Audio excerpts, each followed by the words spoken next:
कृष्णा, तुम इतनी अच्छी बांसुरी कैसे बजा लेते हो? क्योंकि कृष्णा ने सारे सुरों को अच्छे से याद कर रखा है। शामू, सब कुछ सिर्फ याद रखने के बारे में नहीं होता।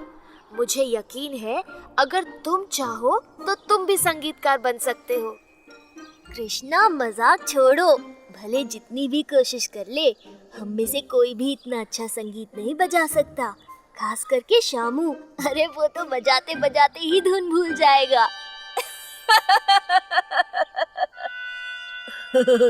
हाँ बिल्कुल। मैं मजाक नहीं कर रहा। चलो कुछ ऐसा ढूंढते हैं जिससे तुम अपना अनोखा संगीत बना सको।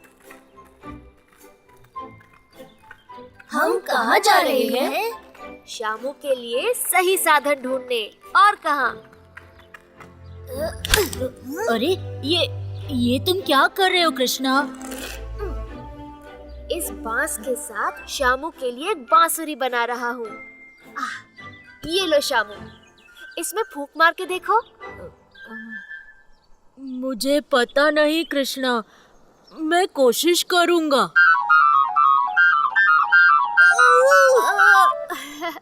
शायद बांसुरी तुम्हारे लिए नहीं है। कोई बात नहीं, हम ढूंढते रहेंगे। चलो शहर चले। क्या तुम्हें सच में लगता है कि शामू कोई संगीत साधन बजा पाएगा? बेशक, सभी के लिए कोई ना कोई संगीत जरूर है। हमें बस तुम्हारे लिए सही साधन ढूंढना है।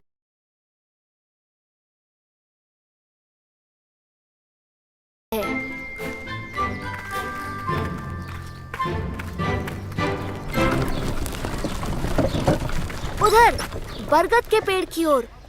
कहाँ कृष्णा? मुझे वहाँ कुछ नहीं दिख रहा। चलो दिखाता हूँ। मुझे लगता है कि वो हमारी मदद कर सकते हैं। बाबा, मेरा दोस्त संगीत सीखना चाहता है। क्या हम आपके साधनों का उपयोग कर सकते हैं? आपको पूछने की जरूरत नहीं है कृष्णा। ये लीजिए, एक तारा से शुरू कीजिए। पता नहीं, मैं कोशिश करूँगा।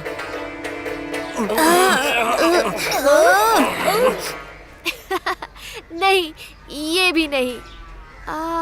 ये लो, इसे आजमाओ। हाँ, ये आसान लग रहा है। इसे बस हाथ से बजाना है।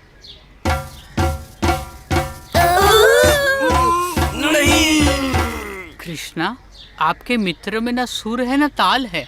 हम और नहीं सुन सकते। अच्छा लगा? नहीं, बिल्कुल भी नहीं। कृष्णा, मुझे लगता है मुझे कोशिश करना छोड़ देना चाहिए। मुझसे नहीं हो पाएगा। अब समझ आया कि मुझे क्या करना है। बाबा, क्या मैं ये घंटियों वाली छड़ी रख सकता हूँ? जरूर, इसे लो शामू। बांसुरी के साथ तुम अपनी घंटियाँ बजाओ। मेरे सुर से सुर और ताल से ताल मिलाओ। तो शुरू करें? कोशिश कर सकता हूँ। मुझे यकीन है अब तुम कर पाओगे।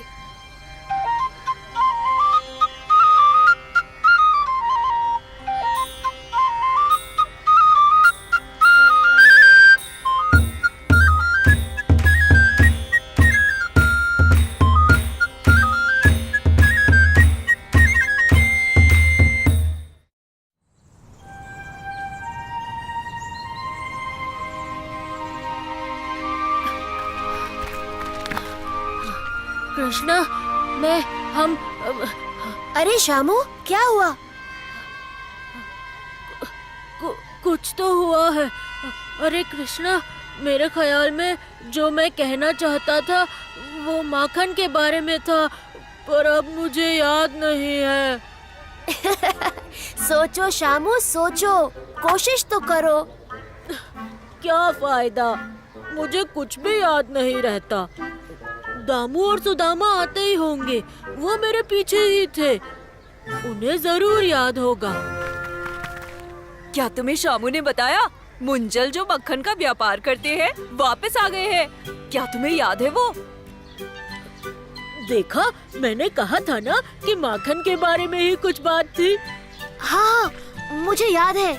उसकी सारी गायों को हमने 5 दिन तक खिलाया पिलाया था और उसने हमसे वादा किया था कि वो हमें माखन के 5 मटके भर के देगा। अब उनका वादा निभाने का समय आ गया है। सुनो, मुझे वो मुंजल पसंद नहीं है। कृष्णा, तुम कोई शरारत मत करना, समझ गए? कभी नहीं माँ, हम वही लेंगे जो हक से हमारा है। जबरदस्ती नहीं, हम प्यार से मांगेंगे। आओ, हम जाकर माखन ले आते हैं। आओ कृष्णा आओ, मैंने तुम्हारे माखन से भरे मटके तैयार रखे हैं। हाँ, हम वही लेने आए हैं। ये लो, वादे के अनुसार 5 मटके मेरे स्वादिष्ट माखन के। ये है 5 मटके। ये तो आपकी हथेली से भी छोटे हैं। सबको मिलाकर भी 1 मटका नहीं भरेगा। अरे कृष्णा, अब लालच मत करो। मैंने तुम्हें मटकों का आकार तो नहीं बताया था ना। अब जाओ, मुझे बहुत काम है। बेशक, आपने इसी का तो वादा किया था। आप कितने दयालु हैं। धन्यवाद। अरे, ये जगह तो खाली है। कहाँ है उनके मक्खन के दोने? मेरे मुंह में तो पानी आ रहा था। वो मक्खन से लदी हुई गाड़ियों की खुशबू तो कुछ और ही थी।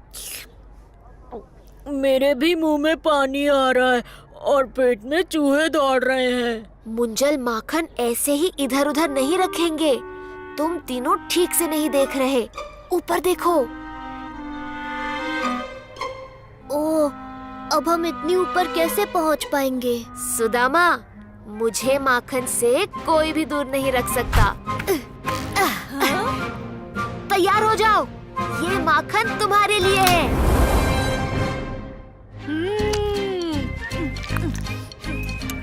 ये मक्खन तो बहुत स्वादिष्ट है।